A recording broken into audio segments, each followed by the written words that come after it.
SSC রসায়নের রাসায়নিক বন্ধনে অষ্টক নিয়ম যে আছে না, সেই অষ্টক সম্প্রচরণ সংকোচন, এটা নিয়ে না আমাদের বিরাট কনফিউশন। আমরা কেউ বুঝি না, সবাই বুঝতে চাই, পরীক্ষার হলে সিকিউতে আসে, এমসিকিউতে আসে, আমরা ভুল করি। সো আজকে আমরা কথা বলবো অষ্টক নিয়ম এবং এর ব্যতিক্রম নিয়ে। আমি তোমাদের সাথে আছি মোহাম্মদ জুনায়েদ খান রাইয়ান, বর্তমানে পড়াশোনা করছি ঢাকা বিশ্ববিদ্যালয়ের applied chemistry and chemical engineering ডিপার্টমেন্টে। সো আমাদের অষ্টক নিয়ম জিনিসটা কি, সবার ফার্স্টে আমাদের এই জিনিসটা একটু রিয়েলাইজ করা উচিত যে এই যে অষ্টক নিয়ম বলতেছি, আবার অষ্টক সংকোচন বলতেছি, আবার আমরা জানি অষ্টক সম্প্রসারণও আছে, বা যেটাকে আমরা ইংলিশে বলি অক্টেট রুল। এই অক্টেট রুলটা আসলে কি? সো এই অক্টেট রুলটা হলো আউটার মোস্ট শেলে, অর্থাৎ সর্ববহিস্থ শক্তি স্তরে আটটি ইলেকট্রন থাকা, এইটাকে আমরা বলতেছি হলো যে অষ্টক নিয়ম। কারণ আমরা জানি সর্ববহিস্থ শক্তি স্তরে 8টা ইলেকট্রন থাকলে সে সুস্থিতি লাভ করে, তার ইলেকট্রন বিন্যাস অনেক স্থিতিশীল হয়।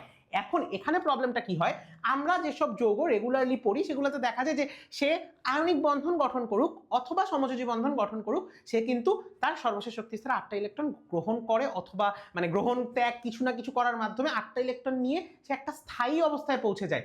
কিন্তু ঝামেলা হয় হলো যখন এই অষ্টক নিয়মের ব্যতিক্রম ঘটে। অষ্টক নিয়মের ব্যতিক্রম কিভাবে ঘটে? তাহলে দেখো, আমরা এখানে বলতেছি PCl3 আর PCl5 এর কথা। তো সবার ফার্স্টে আসো না একটু পি এর আমরা ইলেকট্রন বিন্যাসটা করে ফেলি।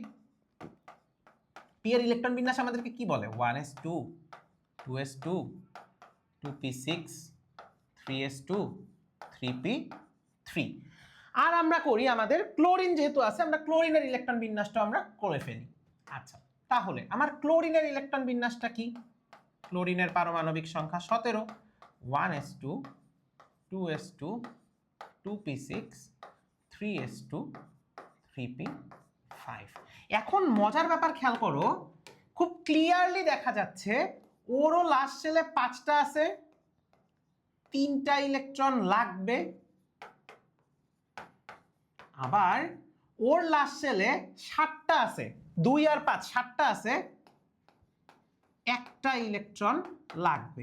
এখন উভয়েরই যখন লাগতেছে তখন কিন্তু আয়নিক বন্ধন হওয়া পসিবল না, তখন সমযোজী বন্ধন হয়। তাইলে আমরা একটা জিনিস বুঝলাম যে PCl3 PCl5 যাই বলি না কেন সমযোজী। এরপর আমরা আরো একটা জিনিস জানি যে আমার ফসফরাসের পরিবর্তনশীল যোজনী আছে। সো ফসফরাসের যোজনী, কারণ ও এই 3p3 এর 3টার শেয়ার করেও স্থায়ী অবস্থায় পৌঁছাতে পারে, আবার 3s2 3p3 টোটাল 5টাকেও শেয়ার করতে পারে, তাইলে ওর যোজনী হয় হলো 3 আর 5। কিন্তু ক্লোরিনের কিন্তু যোজনী 1। তাহলে কি হয় আসো আমরা একটু দেখে ফেলি। এইটা দেখো কি PCl5 এর স্ট্রাকচার, আমি জানি না তোমরা কতটুকু ক্লিয়ার দেখতে পাচ্ছ। সো আমি একটু যদি কালারটা গাঢ় করে দেই, এটা হলো তোমার P, এটা হলো chlorine chlorine chlorine chlorine chlorine. এখন এই যে আমি PCl5 লিখলাম, এই PCl5 একটু চিন্তা করো তো, ফসফরাসের সর্বশেষ শক্তি স্তর, ফসফরাস কি কেন্দ্রে আছে না, ফসফরাসের সর্বশেষ শক্তি স্তরে কয়টা ছিল? আগে থেকেই 5টা ইলেকট্রন ছিল। এখন কি ক্লোরিনের সাথে আরো 5টা শেয়ার করলো না? ধরো আমি ধরে নেই কি, এই যে একটা ক্লোরিনের একটা ফসফরাসের, একটা ক্লোরিনের একটা ফসফরাসের, একটা ক্লোরিনের একটা ফসফরাসের, একটা ক্লোরিনের একটা ফসফরাসের, একটা ক্লোরিনের একটা ফসফরাসের।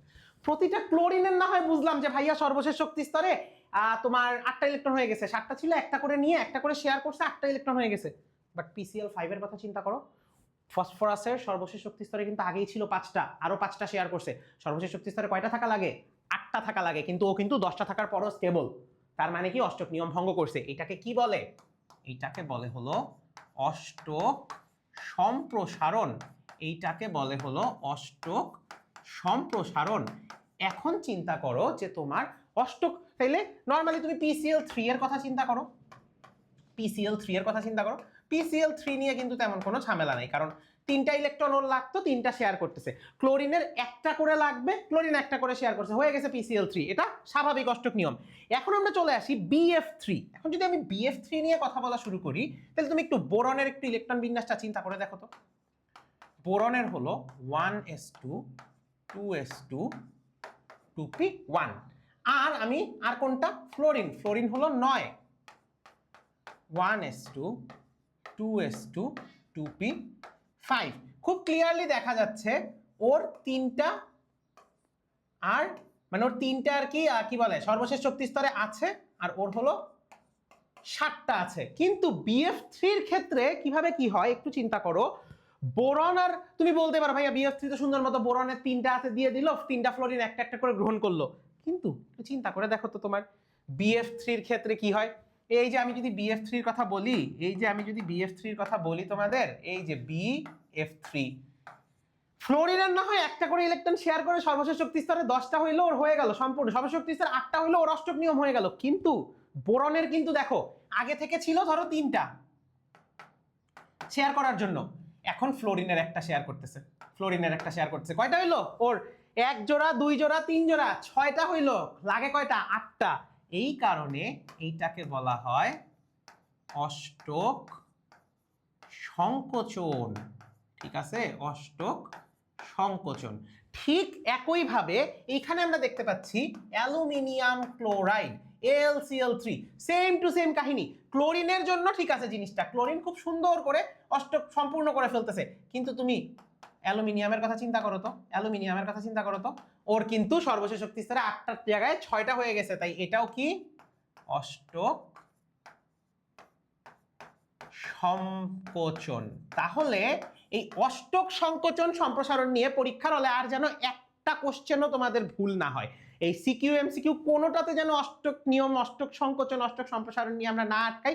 আশা করি এটা আজকের এই ছোট্ট ক্লাসের পর ক্রিস্টাল ক্লিয়ার হয়ে গেছে। সো তোমাদের এরকম আর কোন কোন টপিকের ভিডিও লাগবে জানাও, ভিডিওটা সেভ করে রাখতে পারো, পরীক্ষার আগে কাজে লাগবে, বন্ধুদেরকে শেয়ার করে রেখো, এবং নেক্সট কোন টপিকের ভিডিও চাও কমেন্টে জানিয়ে দাও। আল্লাহ হাফেজ সবাইকে।